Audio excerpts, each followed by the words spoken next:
For years, the Children of the Forest and the First Men of Westeros waged a total war for control of the continent.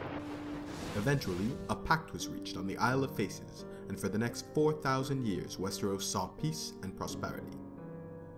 Over the centuries, the Children and the First Men set aside their hostility and became close friends and allies. Many of the First Men began adopting the customs and traditions of the Native Westerosi, such as a reverence for the Weirwood trees and faith in the old gods. Though not all the First Men were willing to abandon their traditional beliefs, the men of the Iron Islands remained faithful to their traditional drowned god and would be steadfast in their devotion for thousands of years to come. With peace in place, the Children went into their forests, allowing for the rise of hundreds of minor kingdoms throughout Westeros. It was an age of great men and the founding of many of the great houses that would come to rule the land. In the north, there was Bran the Builder, founder of House Stark, the man who built Winterfell and the Wall, first king of the north. In the Westerlands, House Casterly ruled over the gold-rich territory from their seat at Casterly Rock.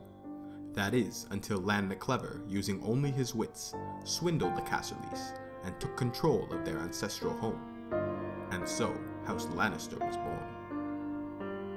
In the fertile territories of the south, Garth Greenhand founds House Gardener and is crowned the first king of the Reach. It is said half the noble houses of the Reach can trace their lineage back to this ancient king. In the Stormlands, Duran Godsgrief, the first Storm King, married Elenai, daughter of the Sea God, in brazen defiance of her father's opposition to their union. The Lord of Oceans was so enraged by Duran's disobedience that he sent a storm to destroy Duran's keep on their wedding night, killing all his family and friends. Duran declared war on the gods and rebuilt his castle, but again and again the gods sent storms for its destruction. It was on his 7th attempt, with aid from the Children of the Forest and a young Bran the Builder, that he constructed Storm's End, and at last was able to resist the power of the gods. The story of the construction of Storm's End also provides an ancient precedent for friendship and alliance between House Stark and the Stormlands.